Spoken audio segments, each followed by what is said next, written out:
Hello दोस्तों, good morning. नमस्कार सभी को। आज हम नया टॉपिक स्टार्ट करने जा रहे हैं और आज हम पढ़ेंगे रणथंभौर के चौहान वंश के बारे में और इसके प्रसिद्ध शासक हमीरदेव चौहान के बारे में। तो ये स्टार्ट करने से पहले हम देखेंगे कि किस प्रकार चौहान वंश की स्थापना होती है रणथंभौर में और इसके प्रमुख संस्थापक कौन रहे, किस प्रकार रहे, ये चीज़ हम देखेंगे। तो अब तक हमने पढ़ा था कि चौहानों की जो वंश की स्थापना है सबसे पहले कहाँ पर होती है, अजमेर में होती है। और हमने पढ़ा था पिछली क्लासों में कि 1191 के युद्ध में और 1192 के तराइन का प्रथम युद्ध और तराइन के दूसरा युद्ध।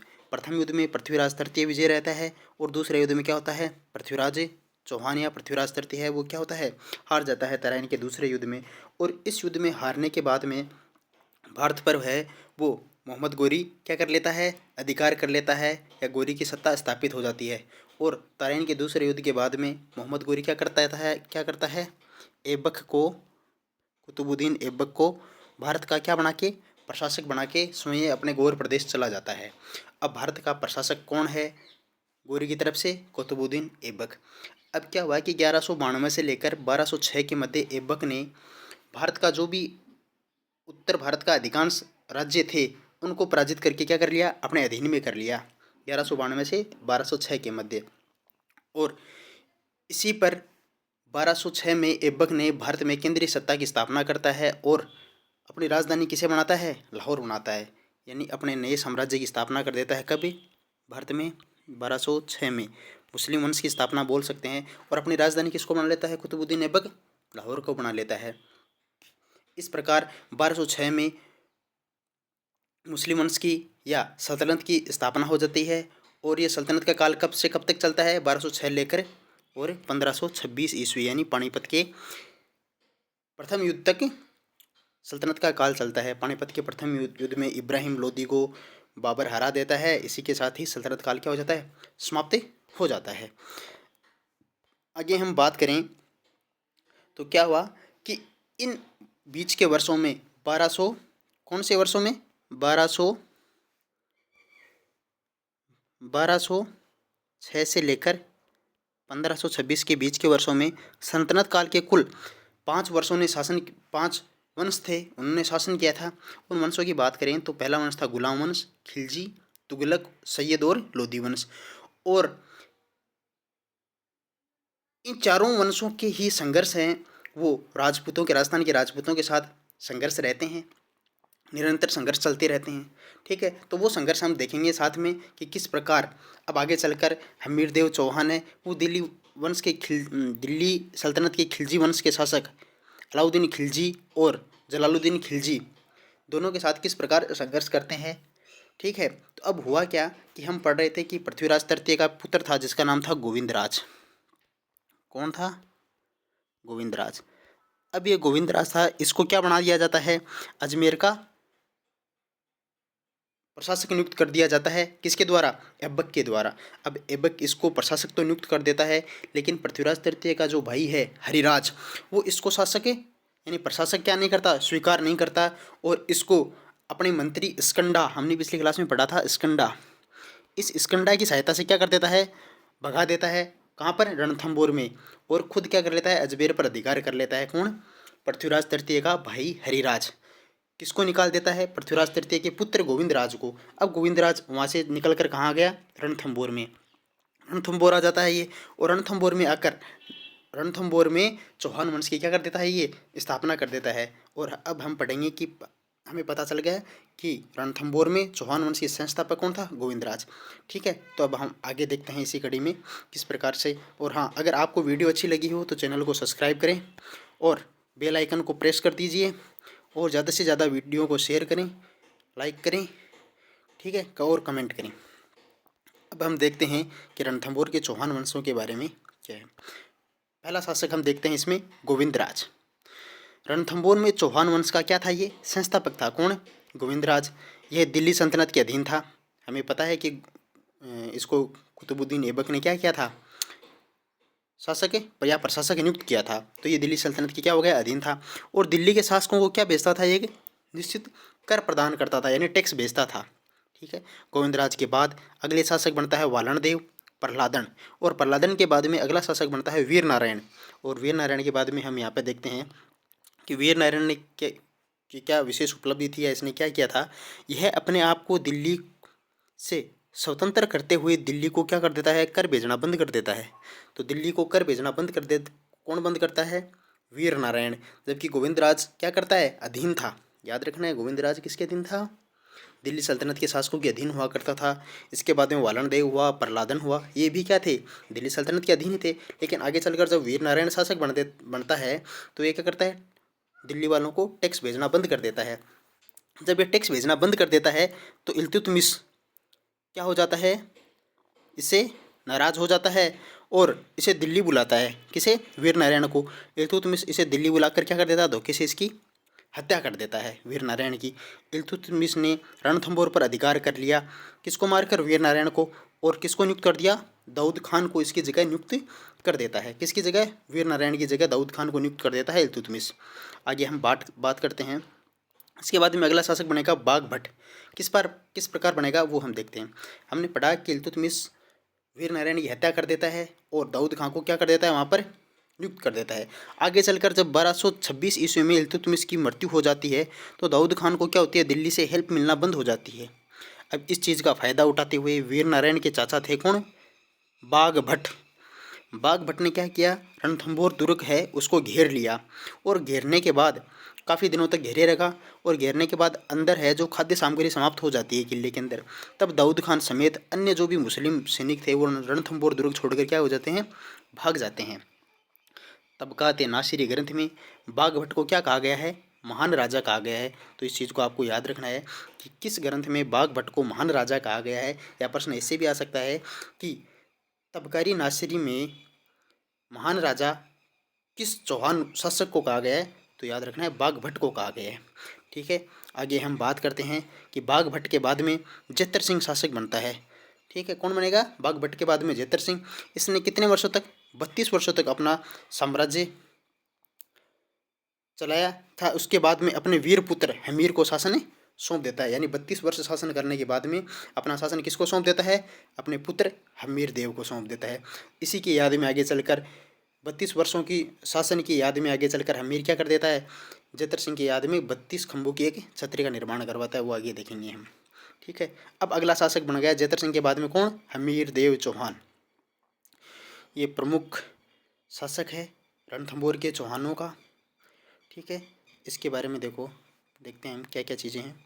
इसके पिता का नाम जेतर सिंह, माता का नाम हीरा दे, पत्नी कौन थी इसकी, रंग दे, तथा पुत्र का नाम था देवल दे या पदमला, पुत्र का नाम वीरम दे, तथा घोड़े का नाम था बादल।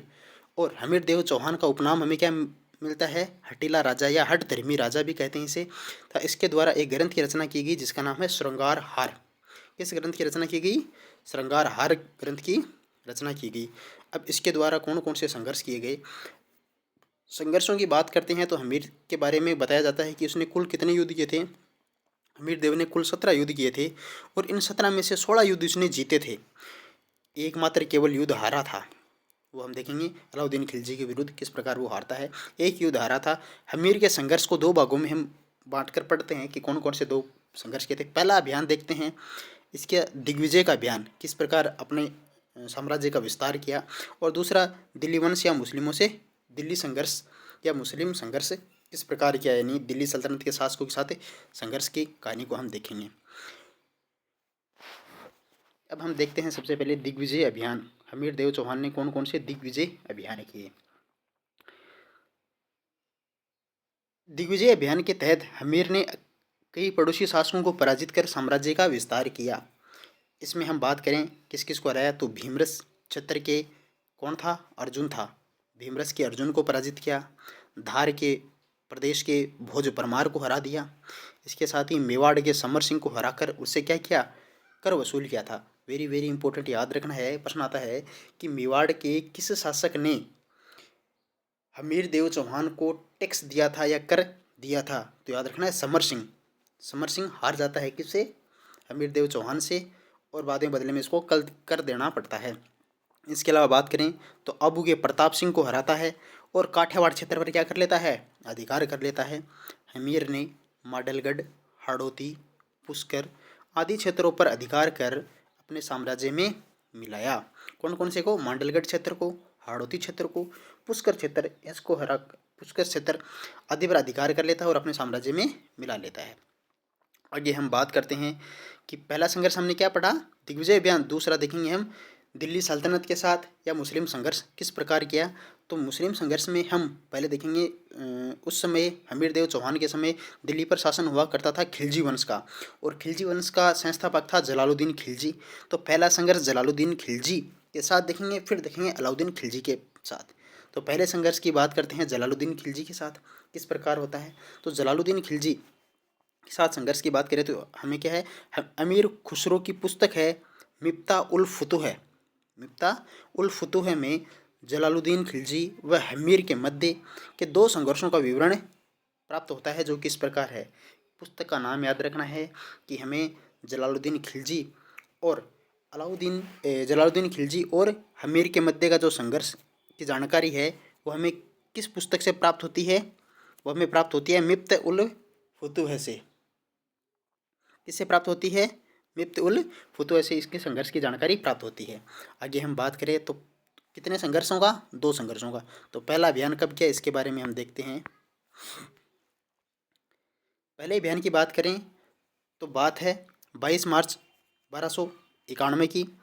जलालुद्दीन स्वयं अपनी सेना के साथ रणथंबोर पर अभियान करता है, खुद जाता है 1291 में और रणथंबोर का अभियान करता है।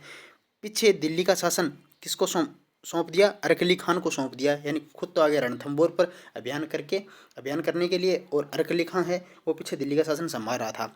जलालुद्दीन ने रणथंबोर के प्रवेश द्वार अथवा जो रणथंबोर का जो किला है उसकी कुंजी कहा जाता है किसे, जहीन दुर्ग। तो रणथंबोर दुर्ग की कुंजी किसे कहा जाता है, जहीन दुर्ग को। वेरी वेरी इंपॉर्टेंट याद रखना है। इस दुर्ग को, जहीन दुर्ग को जीत लेता है, यानी आपको रणथंबोर दुर्ग जीतना है तो उससे पहले आपको जहीन दुर्ग जीतना पड़ेगा, अन्यथा आप सीधा रणथंबोर दुर्ग नहीं जीत सकते। इसी क्रम में पहले जलालुद्दीन खिलजी ने क्या किया, जहीन दुर्ग को जीत लिया। परंतु हमीर के सेनापति कौन थे, हमीर के सेनापति गुरदास सैनी ने जलालुद्दीन को कड़े संघर्ष में पराजित कर वापस दिल्ली लौटने हेतु क्या कर दिया, मजबूर कर दिया। यानी गुरदास सैनी है उसका सेनापति हमीर देव चौहान का, ये बढ़िया तरीके से संघर्ष करता है जलालुद्दीन के साथ और उसको पराजित कर वापस दिल्ली भेज जाने को मजबूर कर दिया। किसको, जलालुद्दीन खिलजी को। तो गुरदास सैनी को याद रखना है अपने को। यह इस युद्ध में गुरदास सैनी वीरगति को क्या हो गए, लड़ते हुए वीरगति को प्राप्त हो जाते हैं गुरदास सैनी। आगे हम बात करते हैं, ये तो था पहला अभियान जिसमें जहीन दुर्ग को जीत लिया। ठीक है, याद रखना है हमें। जानकारी किस में मिलती है, जलालुद्दीन खिलजी और हमीर देव चौहान की मिफ्ता उल फुतूह में मिलती है। ठीक है, दो बार अभियान किया था जलालुद्दीन खिलजी ने। पहली बार करता है जब जहीन दुर्ग को जीत लेता है और गुरदास सैनी से क्या करता है, हार जाता है। दूसरे अभियान की बात करें तो दूसरा अभियान होता है 1191 से 1291 से 1292 में, और जलालुद्दीन खिलजी ने रणथंबोर पर दूसरा अभियान किया। 91 में क्या करता है, दूसरा अभियान करता है। यह अभियान भी क्या रहता है, असफल रहता है। तब जलालुद्दीन ने कहा कि रणथंबोर के 10 किलों का मूल्य मैं एक सच्चे मुसलमान के बाल के मूल्य के बराबर भी नहीं समझता।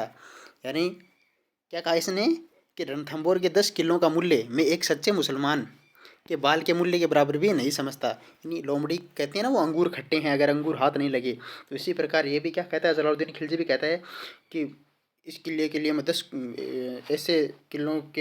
किलों के मुसलमानों के बाल के बराबर ही मूल्य नहीं समझता मैं रणथंबोर जैसे किले को। ठीक है, इसी बात कही थी इसने। तो ये कथन आता है कई बार, ये कथन किसने कहा था कि रणथंबोर के 10 किलों के मूल्य मैं एक सच्चे मुसलमान के बाल के मूल्य के बराबर भी नहीं समझता। तो जलालुद्दीन खिलजी याद रखना है आपको। कौन था, जलालुद्दीन खिलजी। इस अभियान की असफलता के बाद जलालुद्दीन ने मंडोर का शासक था कौन, संग्राम सिंह को पराजित करता है और मंडोर पर क्या कर लेता है, अपना नियंत्रण स्थापित कर लेता है। ये तो जीत नहीं सका और बाद में अभियान करता है मंडोर पर, और मंडोर को क्या करता है, जलालुद्दीन खिलजी जीत लेता है। इसके बाद में हाँ, आज एक बात और, आज आप जितना भी पढ़ेंगे इस वंश के बारे में, अंत में आपके लिए और अभ्यास के लिए 2 क्वेश्चन है, वो आपको क्वेश्चन दूंगा, ठीक है। इन क्वेश्चनों को के आंसर है वो आपको इसमें नहीं दिए हुए हैं। इसके इन क्वेश्चनों के आंसर आपको कमेंट बॉक्स में करने हैं कि इनका सही उत्तर क्या होगा। पिछली जितनी भी प्रीवियस एग्जाम हुए हैं उनमें ये सारे क्वेश्चन रिपीट हुए हैं, तो आपको ये क्वेश्चन करेंगे। अब से हमारा ये पैटर्न रहेगा कि जो भी पढ़ेंगे उसके अंत में कम से कम 2 या 3 क्वेश्चन रहेंगे, ठीक है। तो अभ्यास के लिए आपको दिए जाएंगे। आगे हम बात करते हैं, हम ये पढ़ लिया पहला जलालुद्दीन खिलजी के साथ संघर्ष। अब हम दूसरा पढ़ेंगे अलाउद्दीन खिलजी के साथ संघर्ष हुआ, ठीक है। हाँ, तो अलाउद्दीन और हमीर के मध्य संघर्ष की जानकारी हमें निम्न स्रोतों से क्या होती है, प्राप्त होती है। कौन कौन से स्रोत हैं जिससे हमें पता चलता है कि अलाउद्दीन खिलजी व हमीर देव चौहान के मध्य क्या हुआ था, संघर्ष हुआ था। अगर पूछ ले जलालुद्दीन खिलजी और हमीर के मध्य के संघर्ष, तो मिफ्ता उल फुतूह है ग्रंथ, किसकी है, अमीर खुसरो की। अब हम बात करें तो अलाउद्दीन के साथ की हमीर हट, एक तो हमें किससे प्राप्त होती है इसकी जानकारी, हमीर हट से। हमीर हट किसका ग्रंथ है, चंद्रशेखर का ग्रंथ है। दूसरी जानकारी हमें प्राप्त होती है हमीर रासो से, हमीर रासो जोधराज की है। हमीर महाकाव्य नयनचंद्र सूरी की है। इसके अलावा हमीर देवरा कवित किसकी है, ये खेमा भट्ट की है। इसके अलावा तारीख ए फिरोज शाही, तारीख ए फिरोज शाही किसकी है, जियाउद्दीन बर्नी की है तारीख ए फिरोज शाही। इसके अलावा हमीर राछड़ा किसकी है, ये राजरूप की। इसके अलावा हमीर चौपाई, हमीर चौपाई किसके, ये मंडन विजय। श्रृंगार हार हमीर खुद ने लिखी थी, हमने अभी पीछे भी पढ़ा था। इसके अलावा रूस परीक्ष किसके, विद्यापति की। इसके अलावा हमीर बंधन, अमृत कैलाश, हमीर रायण, भांडव व्यास की। तो हमें ये सारी पुस्तकों का नाम याद रखना है कि किस पुस्तक की रचना किसने की थी, ठीक है। पहले तो ये याद रखना, क्योंकि प्रश्न सीधा पूछते हैं कि हमीर महाकाव्य की रचना किसने की, हमीर रासो की किसने की, हमीर हट की किसने की, श्रृंगार हार की किसने की, ठीक है। और सामने उनके लेखकों के नाम आते हैं, तो सारी तो ये याद रखनी है हमें। इसके अलावा हमें ये भी याद रखनी है कि इन सारे ग्रंथों से हमें किसकी जानकारी प्राप्त होती है कि अलाउद्दीन खिलजी व हमीर के मध्य क्या हुआ था, संघर्ष हुआ था। इसकी जानकारी भी हमें क्या प्राप्त होती है, इन पुस्तकों से प्राप्त होती है। आगे हम बात करते हैं कि अलाउद्दीन खिलजी व इनके मध्य संघर्ष हुआ था, उसके पीछे के कारण क्या थे। अलाउद्दीन खिलजी व हमीर के साथ जो संघर्ष हुआ उसके पीछे के कारण क्या थे। दिल्ली से गुजरात जाने वाले रास्ते पर अवस्थित होने के कारण, अब अगर आपको दिल्ली से कहाँ जाना है, गुजरात जाना है, और बीच में पड़ता था उस समय क्या, रणथंबोर होने के कारण रणथंबोर की सामरिक और व्यापारिक अवस्थिति अत्यंत क्या थी, महत्वपूर्ण थी। यानी उसकी अवस्थिति महत्वपूर्ण थी, इंपॉर्टेंट लोकेशन पर था रणथंबोर।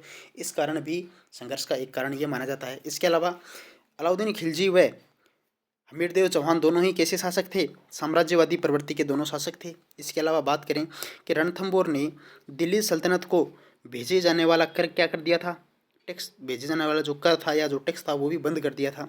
इसके अलावा हमीर ने अलाउद्दीन खिलजी के बागी या विद्रोही लोग थे उनको क्या की दी थी, उसने शरण दी थी। और कौन थे वो, मोहम्मद शाह, केबुक खां व बारबक खां, ये मंगोल लोग थे। मोहम्मद शाह है, केबरुक नाम भी आता है, केबुक भी आता है, ठीक है। ये बारबक खां कौन थे, ये मंगोल शासक थे, 9 मुसलमान जिनके लिए मंगोलपुरी में इनको बसाया गया था जलालुद्दीन खिलजी के द्वारा। ये वही लोग हैं, हम इनको इंडियन हिस्ट्री में पढ़ते हैं कि 9 मुसलमान कौन थे, इनको किसने बसाया था, ठीक है। तो जलालुद्दीन खिलजी ने इनको बसाया था, और ये लोग क्या कर देते हैं, विद्रोही बन जाते हैं अलाउद्दीन खिलजी के, और भाग के किसके पास शरण ले लेते हैं, ये शरण ले लेते हैं हमीर देव चौहान के पास। तीनों का नाम याद रखना आपको, मोहम्मद शाह, केहबरू या केबुक खान, बारबक या, हाँ ये 3, केबुक और बारबक, ये आ गए थे। जलालुद्दीन, आगे हम बात करें, ये रहा जलालुद्दीन खिलजी ने मंगोलों को, जलालुद्दीन खिलजी ने मंगोलों को दिल्ली में बसाया था, जिसे आज मंगोलपुरी कहते हैं। इसकी एवज में मंगोलों को क्या बनाया गया, मुसलमान बनाया गया। इस कारण इनको 9 मुसलमान कहा जाता है। ये बाद में अलाउद्दीन खिलजी की सेना का क्या थे, मुख्य हिस्सा थे। जब इस सेना ने गुजरात को लूटकर वापस दिल्ली की ओर प्रस्थान किया था, तब इन 9 मुसलमानों ने उलुग खान से अपने लिए 20% हिस्से की मांग की कि भाई गुजरात का अभियान क्या था और लूट के जब वापस लौट रहे थे तो इन्होंने अलाउद्दीन उलुग खान सेनापति था अलाउद्दीन खिलजी का, उससे 20% हिस्से की मांग की, भाई 20% हिस्सा तो हमें दो। इस पर क्या हो गया, विवाद हो गया। फिर बाद में विवाद होने के बाद में तीनों भागकर हमीर देवकी के आ गए, शरण में आ गए। तब अलाउद्दीन खिलजी ने हमीर से इनकी मांग की तो हमीर ने क्या कर दिया, मना कर दिया कि भाई मैं इन लोगों को आपके पास से नहीं लौटा सकता। ठीक है, तो ये कारण था। इसके अलावा हम बात करें, जोधराज का ग्रंथ है हमीर हट में अलाउद्दीन की बेगम थी जिसका नाम था चिमना बेगम। कौन था, कौन थी, चिमना बेगम। तथा नौ मंगोल मोहम्मद शाह के मध्य प्रेम संबंध था, इनका भी उल्लेख किया गया है हमीरठ में कि भाई अलाउद्दीन की बेगम हुआ करती थी खिलजी की चिमना बेगम, और उसका अफेयर चल रहा था मोहम्मद शाह के साथ। और जब अलाउद्दीन खिलजी को पता चला कि भाई मोहम्मद शाह के साथ इसका अफेयर है तो वो उसे कैद करने के लिए कहता है, और मोहम्मद शाह भाग कर किसके पास शरण ले लेता है, अपने हमीरदेव के पास शरण ले लेता है। उक्त कारणों के, ये कई कारण थे, उक्त कारणों के चलते अलाउद्दीन खिलजी ने 1299 से लेकर 1301 के मध्य रणथंभौर पर एक के बाद एक कितने अभियान किए, 3 अभियान करता है। कौन, अलाउद्दीन खिलजी। अब कौन से वो 3 अभियान किए हम देखते हैं। पहला अभियान क्या था, 1299 से 1300 के मध्य। देखते हैं, खिलजी ने उलुग खां, इसको कहाँ का गवर्नर था, ये बयाना, बयाना कहाँ पे वर्तमान में, भरतपुर में। उलुग खां कहाँ का गवर्नर था, बयाना का गवर्नर। वह नुसरत खां, और नुसरत खां कहाँ का सूबेदार था, ये था अवध का सूबेदार, के नेतृत्व में एक विशाल सेना रणथंभौर भेजी। इन दोनों के, नुसरत खां और उलुग खान के नेतृत्व में एक बड़ी सेना भेजता है, कहाँ पर, रणथंभौर में। और जैन के निकट इस सेना को हमीर के सेनापति थे धर्म सिंह व भीम सिंह ने क्या कर दिया, असफल कर दिया। यानी भीम सिंह और धर्म सिंह दोनों युद्ध लड़ते हैं और इनको वापस हरा के वापस भेज देते हैं। एक रात्रि के समय उलुग खान ने हिंदू वाट घाटी में घात लगाकर, यह प्रश्न आया बहुत बार, पूछते हैं कि हिंदू वाट का युद्ध कहाँ, किसके मध्य में हुआ था, तो हिंदू वाट घाटी बोल दो, हिंदू वाट का युद्ध बोल दो, ठीक है। घात लगाकर चौहान सेना पर आक्रमण किया, जिससे भीम सिंह क्या हो जाता है, वीरगति को प्राप्त हो जाता है। अब आगे हम बात करते हैं, जब भीम सिंह पराजित हो जाता है तो संदेह के आधार पर हमीर ने धर्म सिंह को क्या कर देता है, सेनापति पद से हटा देता है। भीम सिंह और धर्म सिंह दोनों थे, और जब रात को ये मारा जाता है तो हमीर देव चौहान को डाउट हो जाता है धर्म सिंह पर कि कहीं इसकी मिली भगत तो नहीं थी उसके साथ में, और धर्म सिंह को सेनापति से हटाकर किसको बना देता, अपना सेनापति भोज सिंह को सेनापति बना देता है। धर्म सिंह नाराज हो गया ऐसा काम करने से। भोज सिंह सही तरीके से सैन्य संचालन नहीं कर पाया, अब भोज सिंह से ये काम हो नहीं रहा था सैन्य संचालन का। तब हमीर ने पुनः धर्म सिंह को क्या कर दिया, अपना सेनापति बना देता है। इस निर्णय से असंतुष्ट होकर भोज सिंह अपने भाई पृथ्वीराज के साथ क्या करता है, अलाउद्दीन के पास चला गया, अलाउद्दीन खिलजी के पास चला जाता है। कौन है, भोज सिंह। अलाउद्दीन को रणथंभौर किले की सभी महत्वपूर्ण जो जानकारियाँ थी वो दे देता है, जिससे सुल्तान को रणथंभौर की वास्तविक स्थितियों को क्या लग गया, अंदाजा लग गया। अब अंदाजा लग गया तो अलाउद्दीन खिलजी आएगा दूसरा अभियान करने के लिए, और दूसरा अभियान कब करेगा, 1300 ईस्वी में। अलाउद्दीन खिलजी ने उलुग खां व नुसरत खां के नेतृत्व में पुनः रणथंभौर का अभियान करता है। इस सेना ने जहीन के किले को जीत लिया तथा इसका नाम बदलकर शाह एनो कर दिया। क्या कर दिया, शाह एनो, यानी इसको बोलते हैं इंग्लिश में बोले तो न्यू टाउन नाम कर दिया इसका। जहीन को जीतने के बाद आगे बढ़ती सल्तनत की सेना को हमीर के सेनापति कौन थे, रतिपाल वीरमदेव। वीरमदेव कौन था, हमीर का बड़े भाई था वीरमदेव। धर्म सिंह व मोहम्मद सिंह ने क्या किया, इनको रोका। फिर बाद में ये अभियान तो यहीं समाप्त हो जाता है। फिर तीसरा अभियान करता है अलाउद्दीन खिलजी। रणथंभौर के अभियान के इस चरण में अलाउद्दीन खिलजी की तरफ से एक दूत मेहल नसी हमीर के समक्ष एक प्रस्ताव लेके जाता है। तो प्रश्न आता है कि अलाउद्दीन खिलजी ने हमीर देव चौहान के समक्ष अपने किस दूत को हमीर के समक्ष प्रस्ताव लेकर भेजता है, तो उसका नाम याद रखना आपको, किसको भेजता है, मेहल नसी को भेजता है। इस प्रस्ताव में निम्न प्रावधान थे, कौन कौन से प्रावधान थे, कि हमीर है वो 40,000 स्वर्ण मुद्राएं देगा, किसको, अलाउद्दीन खिलजी को, और क्या देगा, 4 हाथी दिएगा बदले में, और हमीर की पुत्री खिलजी को क्या करेगा, सुपुर्द करेगा। हमीर की पुत्री हमें पढ़ा था अभी पीछे, कौन थी? देवलदे या पदमला। और हमीर क्या करेगा? आत्मसमर्पण करेगा। ये चार बातें के साथ में अपने दूत को भेजा था महल नसी को कि ये बातें मनवाओ आप हमीर से और जाओ। उक्त प्रस्ताव के जवाब में हमीर ने कहा कि अलाउद्दीन 40,000 मोहरों की बजाय 40,000 गाहों के लिए क्या रहे? तैयार रहे। इस प्रत्युत्तर के बाद मुस्लिम सेना क्या करती है? आगे बढ़ती है तथा रणथंभौर को क्या कर लेती है? घेर लेती है। इसके बाद में किले को तोड़ने के लिए सभी हथियार जैसे मजनिक, ये हथियार हैं, कौन कौन से हथियार? मजनिक हो गया, पाशेब हो गया, अर्दाब इत्यादि लगा दिए गए। इस समय चौहान सेना किले के भीतर से और खिलजी सेना बाहर से लड़ रही थी। चौहान सेना किले के भीतर से तथा खिलजी सेना बाहर से लड़ रही थी। इस दौरान मजनिक के एक पत्थर से नुसरत खां की क्या हो जाती है? मृत्यु हो जाती है। वेरी वेरी इंपॉर्टेंट, याद रखना है आपको। ये प्रश्न बहुत बार आता है कि रणथंभौर अभियान के दौरान अलाउद्दीन खिलजी के किस सेनापति की मृत्यु हो जाती है? तो नुसरत खान इसका मुख्य सेनापति हुआ करता था। तो नुसरत खान की क्या हो जाती है? मृत्यु हो जाती है। इसकी मृत्यु के बाद शाही सेना का नेतृत्व कौन करता है? खुद अलाउद्दीन खिलजी करता है। इस युद्ध को लंबा चलते देख अलाउद्दीन खिलजी ने मेहलन नसी के नेतृत्व में पुनः एक शांति प्रस्ताव हमीर के पास भेजता है। इसको लग रहा था कि युद्ध तो लंबा चलेगा, तो एक दोबारा शांति प्रस्ताव भेजता है हमीर के पास। क्योंकि इस समय हमीर क्या कर रहा था? हमीर कोटि जन्नी यज्ञ कर रहा था। सॉरी, इस कोटि जन्नी यज्ञ में क्या था? हमीर व्यस्त था। इस कारण हमीर की तरफ से वार्ता के लिए किसको? रत्तीपाल को नियुक्त किया गया। रत्तीपाल को सुल्तान से मिलाया गया। अलाउद्दीन ने प्रलोभन देकर रत्तीपाल को क्या कर लिया? अपने पक्ष में कर लिया। और रत्तीपाल ने रणमल को भी अपने पक्ष में ले लिया। यानी रणमल और रत्तीपाल दोनों किसके साथ हो जाते हैं? अलाउद्दीन खिलजी के साथ हो जाते हैं। इस प्रकार हमीर के दो मुख्य सेनापति कौन? रणमल और रत्तीपाल मुसलमानों से यानी अलाउद्दीन खिलजी से क्या कर चुके थे? मिल चुके थे। इस समय किले में खाद्य का संकट उत्पन्न हो गया। खाद्यान्न का भोजन सामग्री समाप्त हो गई। ऐसा माना जाता है कि सराउजी संप्रदाय के सर्जन शाह ने अपने पिता की हत्या से बदला लेने के लिए किले के खाद्यान्नों को दूषित कर दिया था। इसलिए क्या हो गया? खाद्यान्न संकट उत्पन्न हो गया।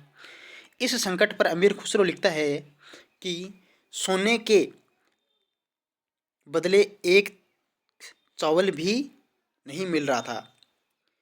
यानी कि जब आप सोना दोगे तो उसके बदले में आपको एक चावल का एक दाना भी नसीब नहीं हो रहा था। इस प्रकार का खाद्यान्न संकट उत्पन्न हो गया था। कहाँ पर? रणथंभौर के किले में। इन प्रतिकूल स्थितियों को देखते हुए हमीर ने दुर्ग के दरवाजे खोल दिए। इससे पूर्व जाजल देव या जाजा को अपना उत्तराधिकारी नियुक्त किया। रणथंभौर ने जब दरवाज़ा खोला रणथंभौर किले का हमीर देव चौहान ने, तो उसको पता था कि अब हम युद्ध करने युद्ध मैदान में जा रहे हैं। तो उससे पहले ही हमीर देव चौहान अपना उत्तराधिकारी किसको नियुक्त करता है? जाजल देव या जाजा को। तो ये वेरी वेरी इंपॉर्टेंट याद रखना है कि हमीर देव चौहान ने अपना उत्तराधिकारी किसे नियुक्त किया? तो जाजल देव और या इसको हम क्या बोलते हैं दूसरा नाम? जाजा। इसके निर्देशन में रणथंभौर का क्या हुआ? जौहर हुआ। किसके निर्देशन में? जाजल देव या जाजा के निर्देशन में क्या हुआ था? रणथंभौर का जौहर हुआ था। चौहानों की सेना ने केसरिया किया। स्त्रियों ने अपने सतीत्व की रक्षा के लिए जौहर किया। इस जौहर का नेतृत्व किसने किया था? रानी रंगदेवी और पुत्री कौन थी? देवलदे के नेतृत्व में हुआ था। देवलदे ने पद्मला तालाब में जल जौहर किया। फारसी साहित्य में उल्लेखित यह पहला जौहर था। यानी फारसी साहित्य में लिखा है तो भारत का पहला जौहर कौन सा माना जाता है? रणथंभौर का। यानी कि देवलदे और रंग देवी का जौहर को ही राजस्थान का पहला जौहर माना जाता है। एक मान्यता के अनुसार हमीर देव चौहान ने अपना सिर काटकर भगवान शिव को भी क्या कर दिया था? समर्पित किया जाता है। ये केवल क्या है कि मान्यता है कि हमीर देव चौहान भी क्या करता है? अपना सिर काटकर भगवान शिव को क्या कर देता है? समर्पित कर देता है।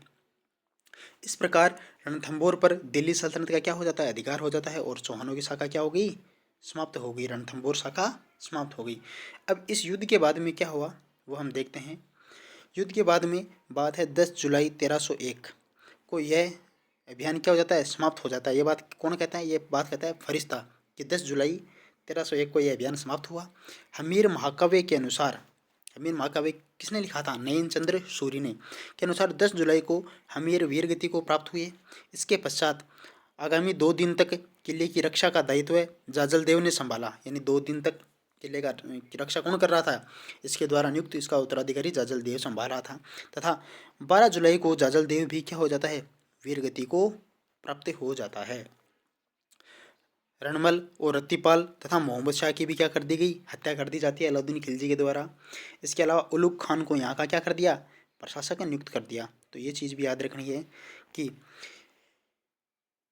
अलाउद्दीन खिलजी के रणथंबोर अभियान के बाद रणथंबोर का प्रशासक किसको नियुक्त किया जाता है? उलुग खान को। मृत्यु कौन से सेनापति की होती है? नुसरत खान की।